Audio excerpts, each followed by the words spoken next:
آج ہم اسی سلسلے کو آگے بڑھائیں گے، یعنی قرآن کے بنیادی مضامین، بنیادی احکام اور تقاضے۔ تو اس میں ایک بہت بڑا تھیم ہے قرآن کا، وہ ہے تزکیہ، نفس کو سدھارنا تاکہ وہ گناہ سے بچے اور غفلت سے محفوظ رہے، تاکہ وہ سرکشی سے بچے اور بندگی پر راغب ہو۔ تو یعنی نفس کا مطلب ہوتا ہے شخصیت، ہم میں سے ہر آدمی نفس ہے۔ تو نفس کی اس میں جو تکنیکی پیچیدگیاں پیدا کی گئی ہیں وہ زیادہ مفید نہیں ہیں۔ ہو سکتا ہے کہ ان میں صحیح ہونے کے کئی پہلو ہوں، لیکن تزکیہ نفس کا جب عنوان قائم کر لیا جائے تو زیادہ مفید اور قابل عمل یہی ہے کہ ہم نفس سے مراد اپنی شخصیت کو لیں۔ تو اپنے آپ کو نیکی پر رکھنا، حق پر رکھنا، بندگی پر رکھنا، یہ تزکیہ نفس کے مقاصد میں سے ہے۔ تو نفس فری ول کا نام ہے، اور اس کے علاوہ اس میں خیر و شر اور اچھے برے اور نیکی بدی وغیرہ کی، یا فائدے اور نقصان، حقیقی فائدے اور حقیقی نقصان کی جیسے پہچان اس کی خلقت میں ہے، یعنی ہم اس پہچان کے ساتھ پیدا کیے گئے ہیں۔ تو یہ پہچان اور آزاد ارادہ کہ ہم اچھائی کرنا چاہیں تو اس پر بھی ہمیں قدرت حاصل ہے، اور ہم برے بننا چاہیں تو اس میں بھی ہم آزاد ہیں۔ تو یہ دو چیزیں نفس کی بنیادیں ہیں، جن کی بنیاد پر، جن کی وجہ سے ہم اللہ کے آگے جواب دہ ہیں۔ تو تزکیے کا مقصود کیا ہے؟ وہ ہے اللہ کو خوش کرنا اور اس کی ناراضی سے بچنا۔ اب اس میں کیونکہ یہ ہمارے ذمے ہے اس مقصود کو حاصل کرنا، اور ہمارا ارادہ بھی ناقص، علم بھی ادھورا، اور ہم اپنی خلقت ہی میں جیسے کمزور ہیں، تو یہ اللہ کو خوش کرنے کی کوشش، سنجیدہ اور مخلصانہ کوشش، اور اس کی ناراضی سے بچنے کی بہت مجاہدانہ اور ذمہ دارانہ کاوش، یہ مسلسل رہنی چاہیے۔ یہ ہے تزکیے کا مقصود۔ تو اگر ہم اپنے آپ کو اللہ کے احکام، اللہ کی مرادات، اللہ کی پسند ناپسند پر گویا تعمیر کر لیں، ہم اپنی شخصیت کو بندگی کے اصول پر گویا تشکیل نو سے گزارنے کا عمل شروع کر دیں، تو پھر اس عمل کے دوران ہی میں، کیونکہ تزکیے کا عمل مرتے دم تک ہے، اس کی کوئی میعاد نہیں ہے کہ یہ ہو جائے تو تزکیہ چھوڑ دو یا تزکیے کی ضرورت نہیں رہی، یہ تصور نہیں ہے۔ تزکیہ ہر ایک کو کرنا ہے، مرتے دم تک اس تزکیے کو جاری رکھنا ہے، ذہن کی بہترین صلاحیتوں کے ساتھ، اور قلب کے بہترین حالتوں کے ساتھ۔ تو یہ جو تزکیہ، اگر مجھے دیکھنا ہو کہ میں نے تزکیہ نفس یعنی اپنی شخصیت کو بندگی کی بنیاد پر بنانے کا سنجیدہ عمل شروع کر دیا ہے، پوری آمادگی کے ساتھ اور پوری اسپرٹ کے ساتھ، تو اس کے دوران میں مجھے کچھ چیزیں اپنے اندر پیدا ہوتی ہوئی نظر آئیں گی، کچھ تبدیلیاں مجھے اپنے اندر واضح طور پر یعنی شبہے کے بغیر جو ہیں وہ محسوس ہوں گی۔ وہ تبدیلیاں یا وہ نئی حالتیں کیا ہیں وہ میں کچھ عرض کرتا ہوں، لیکن اس میں سب سے پہلی چیز ہے کہ تقویٰ، تزکیہ نفس جو ہے وہ اپنے ابتدائی احوال جو پیدا کرتا ہے اس میں سب سے جو مضبوط حال ہے وہ ہے تقویٰ۔ تو تقویٰ پہ میں الگ سے ابھی بات کروں گا۔ تو ایک تو یہ کہ اللہ کا ڈر پیدا ہو جائے گا، توبہ کے ساتھ جیسے مناسبت نصیب ہو جائے گی، گناہ پر پکی توبہ کرنے کا والا مزاج اور ارادہ بن جائے گا۔ تو یہ ایک پہلو ہے، یعنی تقویٰ کے عنوان سے عمومی نتائج جو ایسی فہرست سی اس وقت سنا دیتا ہوں کہ ایک تو یہ کہ نیکی سے محبت ہو جائے گی، یعنی نیکی کی طرف رغبت ہو جائے گی طبیعت کی، اور گناہ سے کراہت ہو جائے گی، یعنی ہماری طبیعت ایسی بن جائے گی کہ ہم نیکی کی طرف لپکیں گے اور گناہ سے بھاگیں گے، یعنی کہ یہ سوچ بعد میں آئے گی، یہ احساس اور عمل پہلے ہو جائے گا۔ تو اس کا مطلب یہ ہے کہ اب ہمارا جو تزکیہ ہے وہ ہماری جبلتوں میں کو متاثر کر رہا ہے، وہ ہماری جبلتوں کی تطہیر کر رہا ہے، وہ ہماری طبیعت کے وہ ان حصوں کو روشن کر رہا ہے، بدل رہا ہے جو ذہن کے تابع نہیں ہیں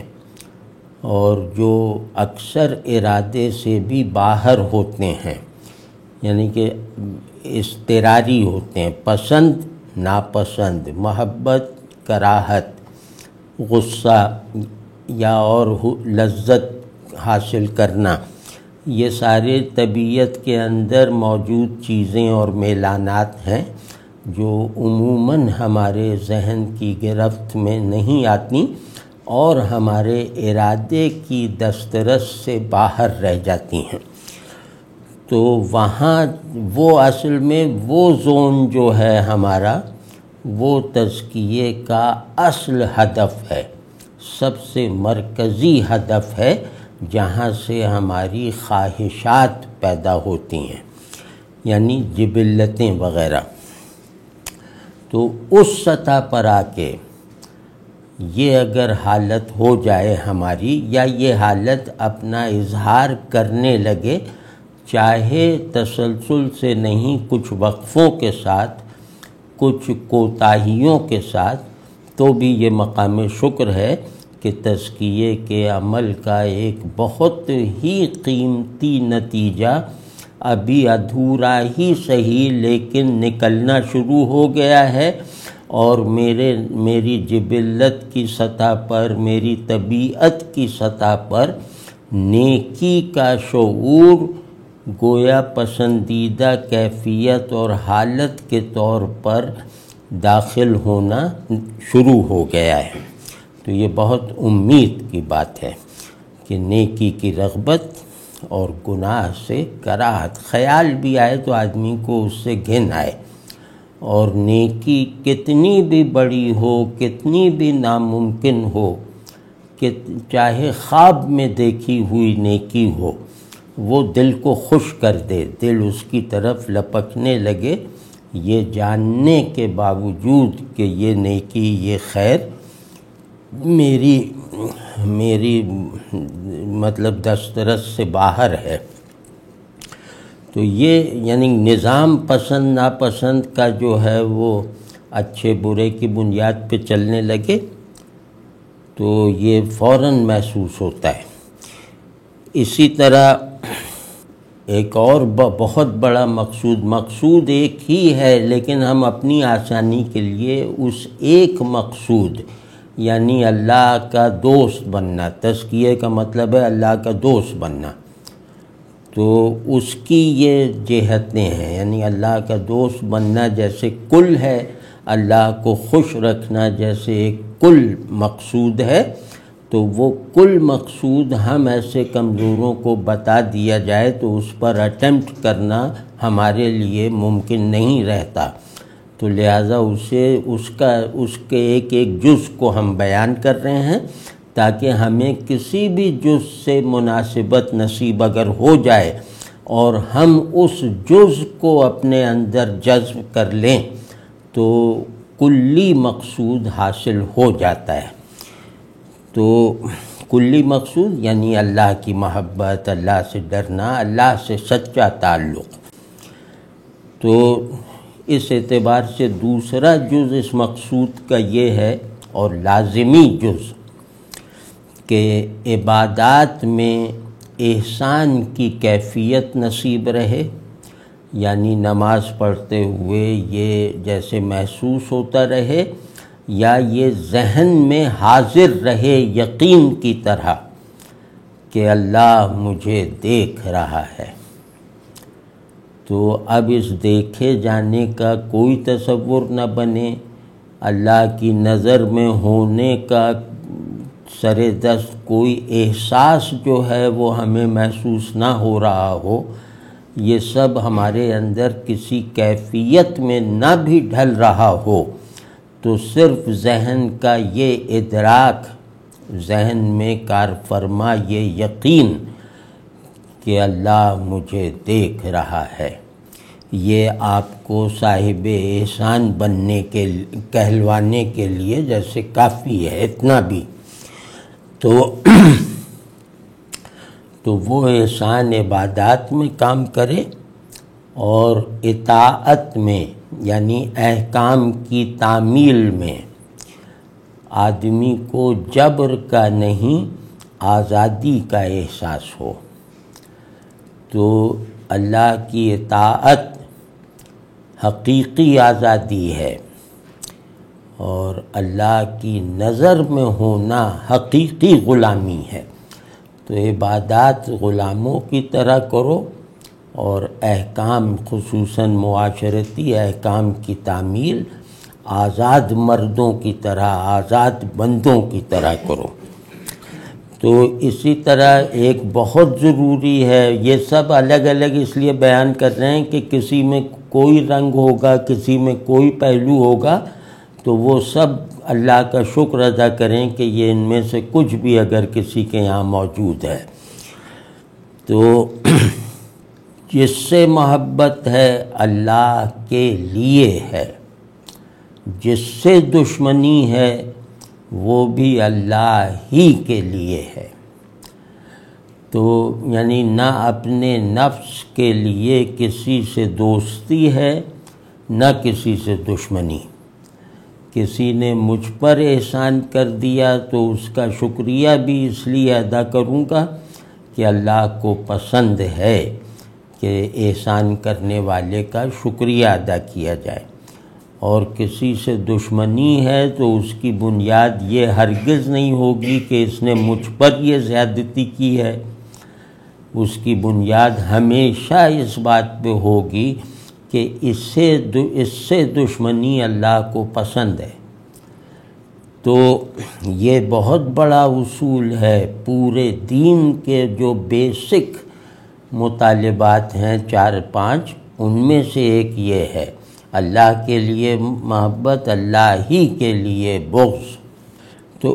اس سے واضح یہ ہوتا ہے نا کہ ہم نے گویا اپنے نفس کو ٹھیک کرنے کے لیے اس پر قابو پانے والی طاقت حاصل کر لی ہے۔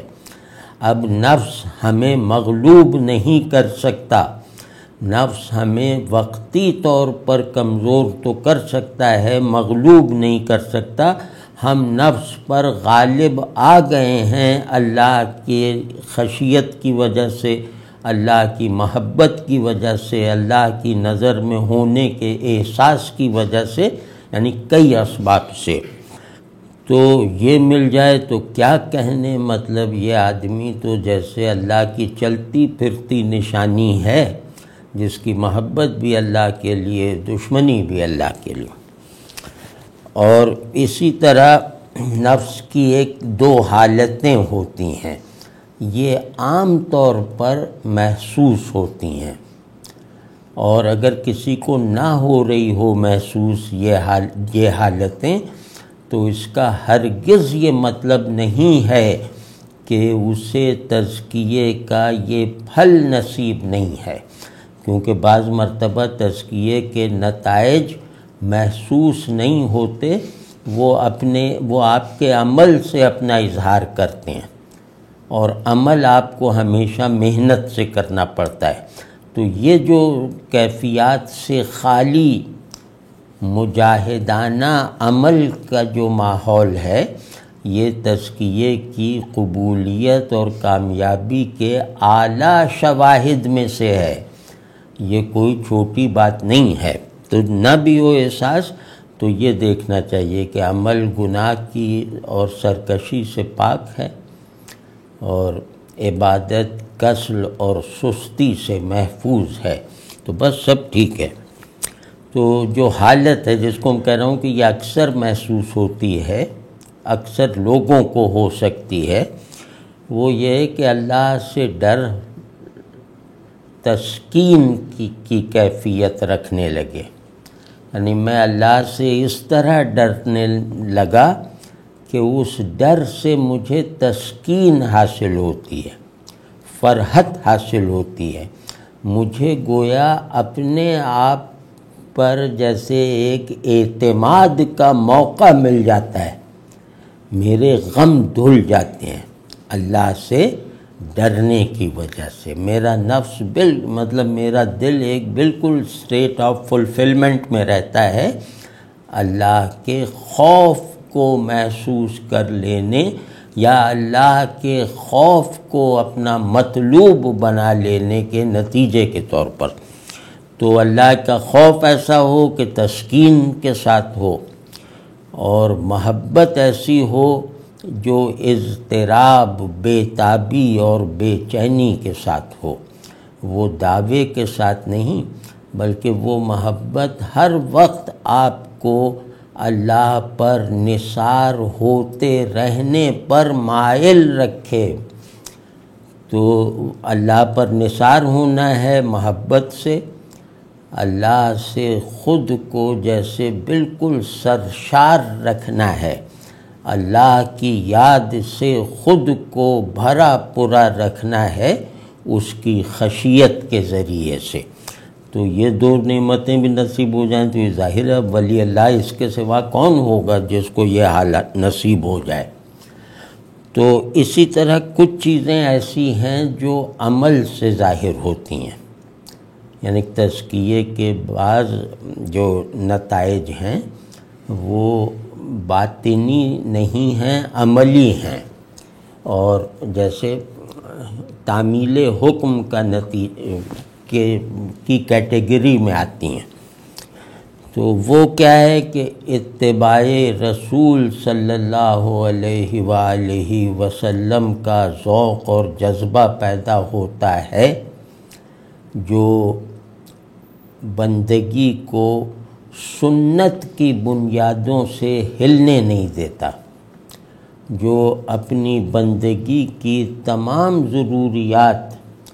اور بندگی کے تمام تصورات، اعمال، افعال، خیالات وغیرہ کو رسول اللہ صلی اللہ علیہ وسلم ہی سے اخذ کرتا ہے، تو وہ آپ صلی اللہ علیہ وسلم کے چشمہ عبودیت کے علاوہ اپنی پیاس کہیں اور سے نہیں بجھاتا۔ یہ شرط ہے، یہ لازم ہے، یہ فرض عین ہے۔ تو یہ والی چیز اگر عملی شکل میں آ جائے نا، کہ آدمی ہر عمل کی سنت جانتا ہو، ہر عمل کی مسنون نص جانتا ہو، میں دین کے نام پہ جو کچھ بھی کر رہا ہوں مجھے معلوم ہے کہ یہ سب رسول اللہ صلی اللہ علیہ وسلم کی پیروی میں کر رہا ہوں، تو اگر میرا پیرو ہونا اور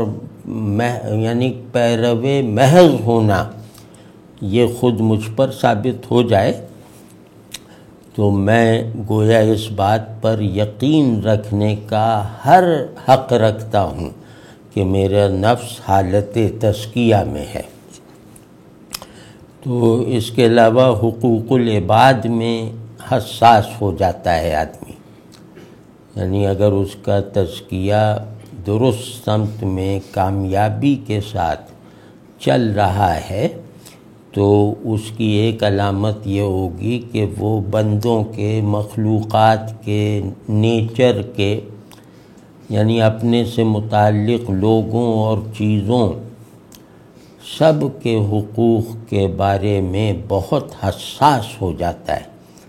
مطلب وہ بہت اہمیت دینے لگتا ہے کہ میرے دائرۂ تعلق میں آنے یا آ سکنے والی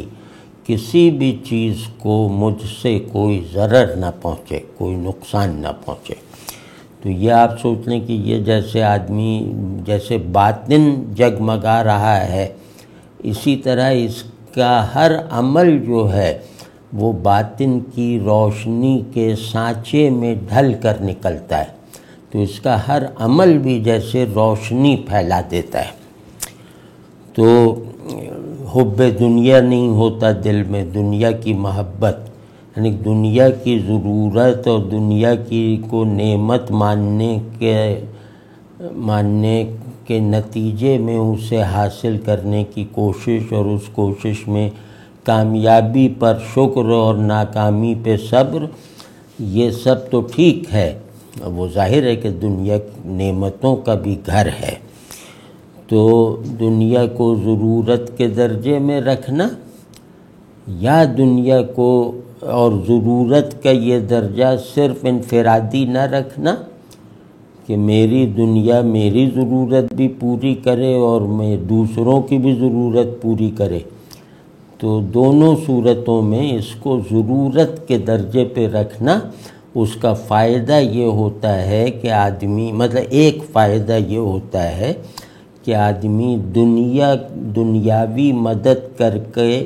اسے کوئی بڑا کارنامہ یا بڑا احسان نہیں سمجھتا، کہ جو آدمی اس کو ضرورت کی حد میں رکھتا ہے اور وہ ضرورت اپنی بھی ہے اور دوسروں کی بھی ہے، تو وہ جیسے اپنی ضرورت پوری کر کے اپنے اوپر احسان کرنے والا وہم نہیں پیدا کر لیتا اپنے اندر، اسی طرح وہ دوسرے کی ضرورت پوری کر کے بھی اسے احسان نہیں بننے دیتا۔ تو یہ بڑی بات ہو جائے گی اگر یہ اللہ کے فضل سے ہمیں حاصل ہو جائے۔ تو یہی حب دنیا سے پاک ہونے کے نتیجے میں بڑی بڑی جو چیزیں اور کوالٹیز ہیں وہ نصیب ہو جاتی ہیں، مثلا سخی بن جاتا ہے آدمی، مثلا عاجز بن جاتا ہے، اپنے آپ کو لوگوں سے بڑا نہیں کرتا، بڑائی کے موقعوں سے گھبراتا ہے، لوگوں کے مرکز میں بیٹھ کر انہیں جیسے حکم دینے والی مسند سے گھبراتا ہے، تو یہ سب ہے، یعنی اپنی اوقات میں رہتا ہے۔ پھر حیا پیدا ہو جاتی ہے، حمیت پیدا ہو جاتی ہے اور ایثار پیدا ہو جاتا ہے۔ تو ایثار بھی دنیا میں ہوتا ہے، آخرت کا ایثار نہیں ہوتا، ایثار ظاہر دنیا میں ہوتا ہے۔ تو جب دنیا کی محبت ہی نہیں ہے تو ایثار پر آپ اترائیں گے نہیں،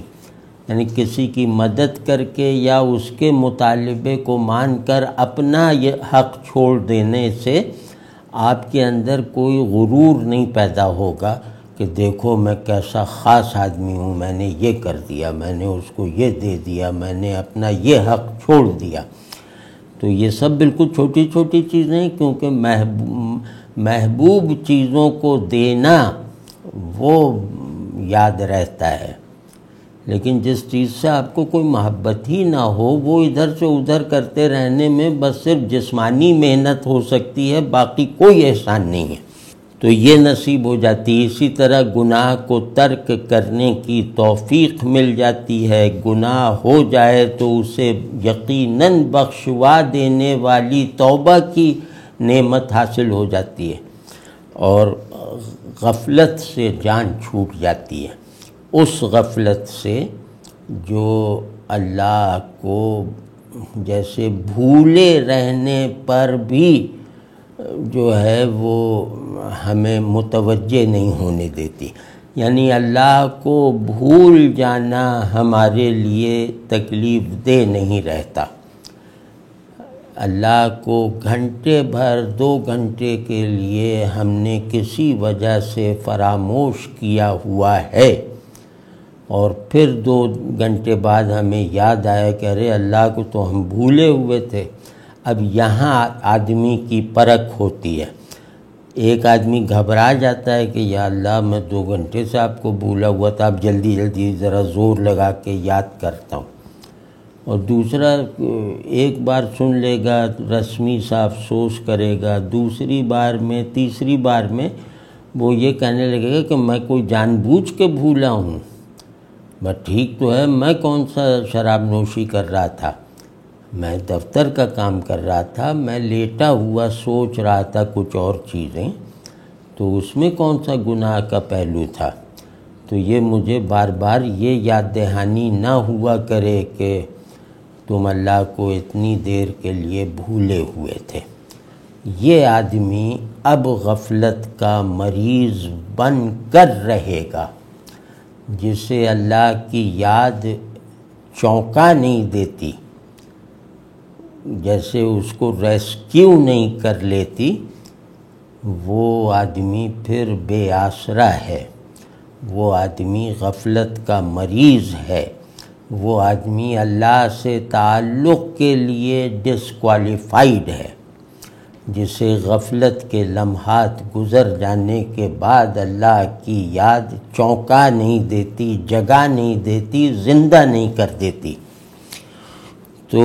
پھر ایک بہت بنیادی چیز ہے، وہ بہت لازمی نتیجہ ہے تزکیہ اگر درست سمت میں ہو رہا ہو اور صحیح نیت کے ساتھ ہو رہا ہو، تو ایک چیز ہر ایک کو نصیب ہوتی ہے، وہ کیفیت کی شکل میں یا تصور کی صورت میں یا عزم کی حالت میں، ارادے کی حالت میں، وہ ہے فکر آخرت۔ آدمی اپنی آخرت کی فکر سے خالی نہیں ہوتا۔ جیسے ہم کوئی گھر بنا رہے ہوں، وہ چاہے گھر کراچی میں بنا رہے ہیں، بیٹھے لاہور میں ہیں، لیکن ہر وقت اس گھر کی نگرانی ہے، اس گھر کو دیکھنے کی خواہش ہے، اس گھر کی یاد ہے، فکریں ہیں کہ کہیں غلط نہ بن رہا ہو، یہ نہ ہو، وہ نہ ہو۔ تو یہ کون ہے جو لاہور میں بیٹھ کے کراچی میں گھر بنا رہا ہے اور اس کی یہ حالت نہ ہو؟ تو لاہور سے کراچی دور ہے، دنیا سے آخرت قریب ہے، تو وہاں بھی تو کچھ گھر ور بن رہا ہوگا نا، یا تو گھر بن رہا ہوگا یا وہ گڑھا بن رہا ہوگا۔ تو اب یہ دیکھنا ہے نا کہ کہیں وہ انجینئر میرے لیے گڑھا نہ بنا رہا ہو۔ تو یہ ان معنوں میں یہ گویا ایک نیچرل نتیجہ ہے نفس کے سدھرنے کے عمل کا، کہ آدمی دنیا کی محبت سے پاک ہو کر وہ اپنی آخرت کی فکر میں رہتا ہے، اور آخرت کی فکر ہی گویا اللہ کا ذکر ہے، یعنی یہ بھی اللہ کا ذکر ہے کہ میں اپنی آخرت کی فکر میں لگا رہوں، یہ چیز مجھے اللہ کی حضوری میں رکھتی ہے۔ تو اس طرح ایک اور چیز میں عرض کر دوں تاکہ کچھ لوگوں کا ایک بہت تکلیف دہ اور اذیت ناک مسئلہ نمٹ جائے، حل ہو جائے۔ وہ یہ ہے کہ ضروری نہیں ہے کہ میں اپنا تزکیہ مجاہدے کے ساتھ کر رہا ہوں، محنت کے ساتھ کر رہا ہوں، اللہ سے ڈرتے ہوئے کر رہا ہوں، تو اس سب کے باوجود مجھے اس کے نتائج دکھائی دیں یا محسوس ہوں۔ تزکیے کے نتائج عمل کے طور پر زیادہ قوی ہوتے ہیں، عملی صورت میں احوال اور کیفیات کی شکل میں ان میں دھوکہ بھی ہو سکتا ہے، ان میں تخیل بھی کام کر سکتا ہے۔ تو اسی لیے احوال اور کیفیات یعنی جو چیز میرے اختیار سے باہر ہیں وہ اللہ مجھ سے طلب نہیں کرتا۔ اور مطلب یہ کہ ایک آدمی روز قرآن شریف پڑھ رہا ہے، لمبے لمبے سجدے کر رہا ہے، اور اس کے خیالات اس کے دماغ میں آنا جو ہے وہ جاری ہے، مطلب اس کی نماز میں آنے والے خیالات سے جان نہیں چھوٹ رہی لمبے لمبے سجدوں میں بھی، تو اب وہ اگر ناسمجھ ہے تو وہ مایوس ہو جاتا ہے۔ ظاہر ہے سال بعد 2 سال بعد کہتا ہے یار میں اس لائق ہی نہیں ہوں، تو مایوس ہو جاتا ہے، پھر سجدہ بھی چھوٹ جاتا ہے، چھوٹا سجدہ بھی چھوٹ جاتا ہے۔ اور دوسرا آدمی ہے وہ وفادار ہے، وہ مخلص ہے، وہ اپنی خواہش نہیں دیکھتا، وہ اپنے حق میں ہونے والا اللہ کا امر دیکھتا ہے۔ وہ امر اسے کیفیت کے ساتھ نصیب ہو جائے تو بھی وہ اتنا ہی خوش ہے جتنا کیفیت کے بغیر نصیب ہو جانے پہ خوش ہے۔ تو وہ واضح نشانیاں ہوتی ہیں ان چیزوں کی، تو وہ نشانیاں بس عمل میں ہونی چاہیے، اور باطن میں کہ غفلت نہیں ہے، دنیا کی محبت نہیں ہے، تکبر نہیں ہے، حسد نہیں ہے، وغیرہ وغیرہ۔ اور یہ کہ نماز وقت پہ پڑھتا ہوں، پوری توجہ سے پڑھنے کی کوشش کرتا ہوں، تہجد وغیرہ کا بھی اہتمام کر رہا ہوں یا کرنے کی کوشش کر رہا ہوں، تو اور گناہ نہیں کرتا، لوگوں کی دل آزاری نہیں کرتا، دنیا بانٹنے میں زیادہ دلچسپی ہے اسے جمع کرنے کے مقابلے میں، اور لوگ مجھ پر اعتبار کرتے ہیں، میرے والدین مجھ سے خوش ہیں، دوست خوش ہے، پڑوسی راضی ہے، کولیگس جو ہیں مجھ پہ بھروسہ کرتے ہیں، لیکن میرے ایک اینگزائٹی ڈس آرڈر چل رہا ہے میرے اندر، جو نماز میں بھی تنگ کرتا ہے، ہر حال میں میرے پیچھے لگا ہوا ہے، تو مجھے اس کی کیا پرواہ؟ یہ تو میرے دماغ میں کوئی نیٹ ورکنگ کا خلل ہے یا کچھ ہے، جو بھی ہے میرے مرضی سے نہیں ہے، میرے اختیار سے باہر ہے، تو مجھے اس کا جواب ہی نہیں دینا، تو اس کی فکر کیا کرنی ہے؟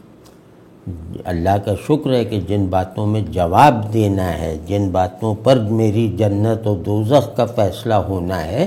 اللہ کا شکر ہے کہ اس میں کوئی کوتاہی نہیں کی،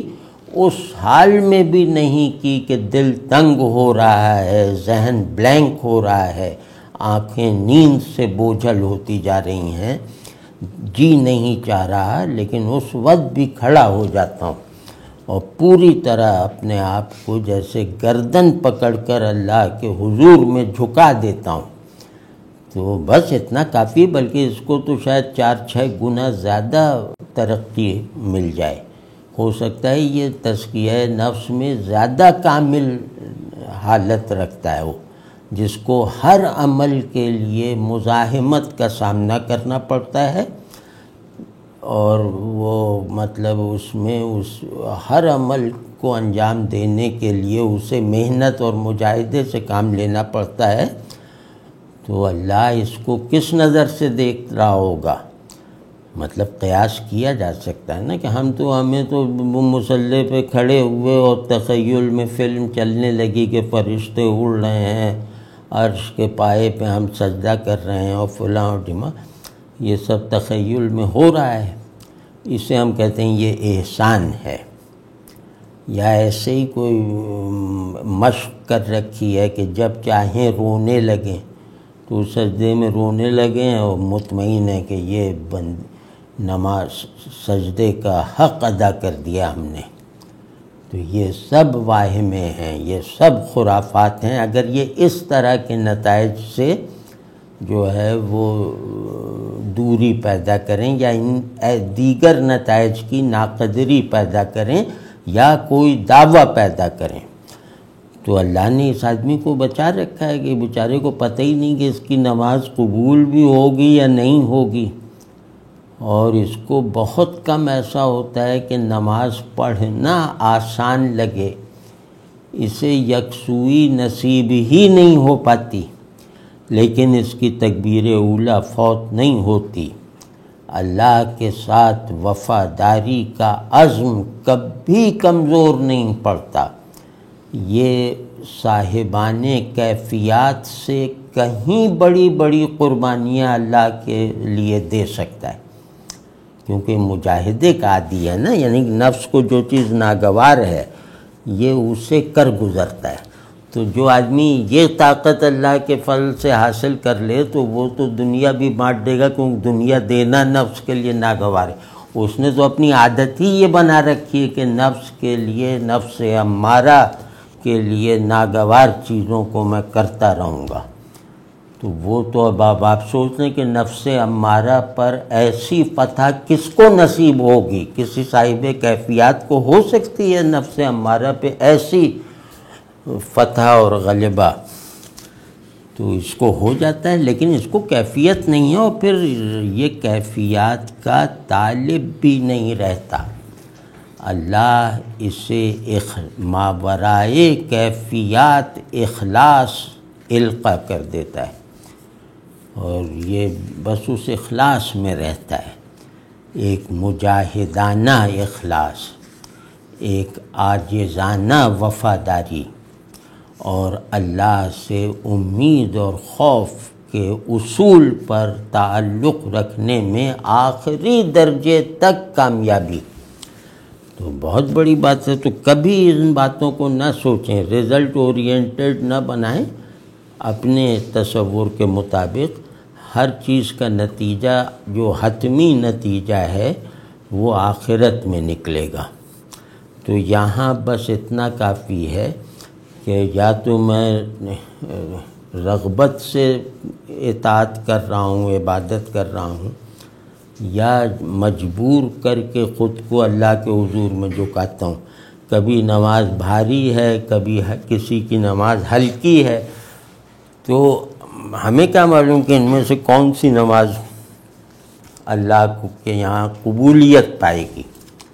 تو بس اللہ کو اچھی لگے، ہمیں کیا کرنا ہے؟ ہم کوئی نماز مزے کے لیے پڑھتے ہیں، ہم کوئی نماز اللہ سے کوئی راز و نیاز کرنے کے لیے پڑھتے ہیں، تو ہماری کیا اوقات، ہماری کیا مجال؟ تو بس یہ ہے کہ یا اللہ نماز چھوڑی نہیں کبھی، یا اللہ گناہ کبھی استغفار کے بغیر نہیں کیا، یا اللہ توبہ ہمیشہ مضبوطی اور سچائی اور ندامت سے کی ہے، اور یا اللہ جتنا اپنے اختیار میں ہوں اتنا پورا کا پورا خود کو آپ کے سپرد کیے رکھتا ہوں۔ تو بھائی اس سے بڑھ کے کیا ہے؟ وہ مزے آئیں یا نہ آئیں،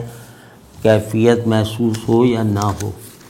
کچھ بھی، ورنہ تو ایک جگہ آپ تحفہ دینے جا رہے ہیں اللہ میاں کو، اور وہ تحفے پہ آپ جھومتے جا رہے ہیں، وجد آ رہا ہے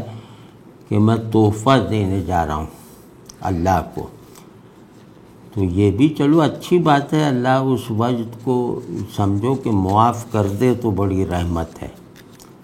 اور دوسرا ہے وہ بیچارہ سب کچھ اپنا لاد کے لیے جا رہا ہے اللہ کے حضور میں، اور ڈرتا ہوا اور ادھر ادھر کی سوچتا ہوا چلا جا رہا ہے کہ یار یہ تو ردی چیزیں ہیں، یہ کہاں اللہ کے لائق ہیں، یار واپس ہی چلتے ہیں، نہیں دیتے، پھر زور لگا کے چلتا ہے نہیں چلو دے تو دیتے ہیں نا، اللہ تو سب جانتا ہی ہے۔ تو اب یہ جو کشمکش کے ساتھ اللہ کے حضور میں جا کر خود کو چھپا کر جو تحفہ دے گا اس کی قدر اللہ کرے گا، یا یہ جو دھوم دھڑکے سے وہ جیسے مزاروں پہ چادر چڑھانے والے جاتے ہیں اس طرح کا تحفہ اللہ قبول فرمائے گا؟ تو بالکل نہیں، ان سب سے فارغ رہنا چاہیے، جو بھی ہے بس وہ سب اچھا ہے، کیونکہ ہم اپنی نیت جانتے ہیں۔ اللہ کی مہربانی ہے کہ اس نے ہر آدمی کو یہ شعور دے رکھا ہے کہ اس کام کے پیچھے میری نیت کیا ہے. تو نیت کی حفاظت کرنی چاہیے، یعنی نیت کو اخلاص پہ رکھنا چاہیے، نیت کو خالص رکھو. اس کے بعد جو عمل جس طرح بھی ہو رہا ہے، وہ لطف کی حالت میں ہو رہا ہے، وہ جبری کیفیات کے ساتھ ہو رہا ہے، یہ سب کچھ اللہ کی طرف سے تم پر ہونے والی مہربانیاں ہیں، ان سب پہ شکر کرو. تو یہ جناب یہ تو ایک تزکیے والا ہو گیا. تو وہ جیسے کہ میں نے عرض کیا تھا کہ تزکیے کا جو آفیشل وہ ہے نا، آفیشل یا پرائمری مینیفیسٹیشن، سب سے بڑا ثبوت تزکیے میں کامیابی کا وہ ہے تقویٰ. تو تقویٰ کیونکہ ذرا اس کو تفصیل سے دیکھنا ہے، تو میں حالانکہ وہ سارا اس کے حوالے وغیرہ بنا لیے ہیں، لیکن یہ کہ ابھی جو ہے وہ یہ اگر شروع کر دیا تو یہ 40-45 منٹ لگ جائیں گے. تو یہ ہم جو ہے یہ اگلی نشست کے لیے رکھتے ہیں. امید ہے کہ طارق صاحب یاد دلا دیں گے، تو وہ پھر اگلی مرتبہ ہم یہ دیکھیں گے کہ تقویٰ کیا ہے، کہاں تک ہمیں حاصل ہے، اور جو حاصل نہیں ہے اس تک کیسے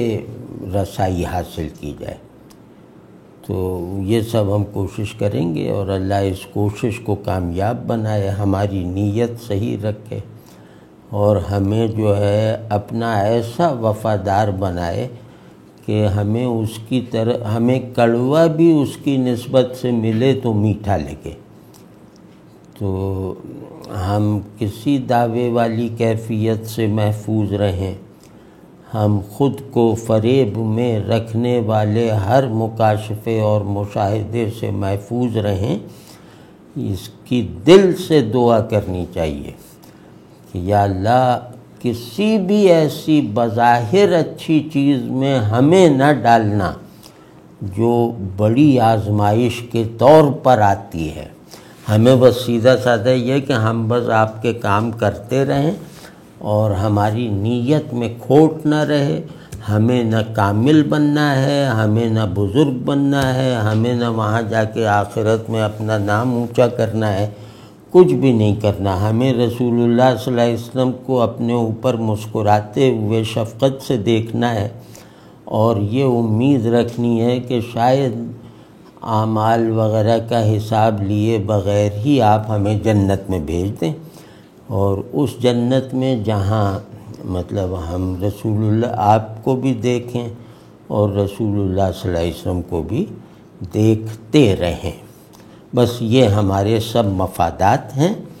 اور ان میں یا اللہ اگر ان میں بھی کوئی کھوٹ ہے تو ہم اسے بھی بدلنے کو تیار ہیں. تو یہ بس اب یہاں پہ کھڑے ہو جائیں، کیونکہ اب زمانہ جو ہے نا وہ آپ سے عزم کا تقاضا کر رہا ہے. اب یہ جو ہم جس دور میں ہیں یہ کسوٹی ہے خالص اور کھوٹی نیت کی. تو نیتوں کی کسوٹی لگی ہوئی ہے دکانوں میں، گھروں میں، دفتروں میں، ہر جگہ پر یہ کسوٹی لگی ہے. اس پہ بس صرف یہ اس لیے لگی ہے کہ میرا کھوٹا اور کھرا الگ ہو جائے، خود میں مجھے اپنے بارے میں خوش فہمی یا غلط فہمی کا امکان نہ رہ جائے. تو اب نیت خالص کرنی ہے کہ یا اللہ جیسے بھی ہیں ہم، آپ تھوڑی ہمیں یہ کہہ سکتے ہیں کہ یہ ہمارا ہے.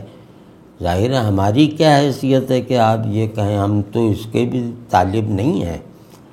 ہم تو کہتے ہیں بس ہمارا یہ کہنا قبول فرما لیجئے کہ یا اللہ میں تیرا ہوں، سب کمزوریوں کے ساتھ، سب نالائقیوں کے ساتھ، لیکن کامل اور صادق وفاداری کے ساتھ. کمال بس ایک مطلوب ہے، اور وہ ہے آپ سے وفاداری میں کامل ہونا۔ تو یا اللہ یہ سب ہمیں نصیب فرما دیجیے، اور یہ باقی یہ کہ جیسا آپ رکھیں گے اپنی رضا کی نشانیوں کے ساتھ، ہم اس پہ شاکر ہیں، ہم اس پہ قانع ہیں،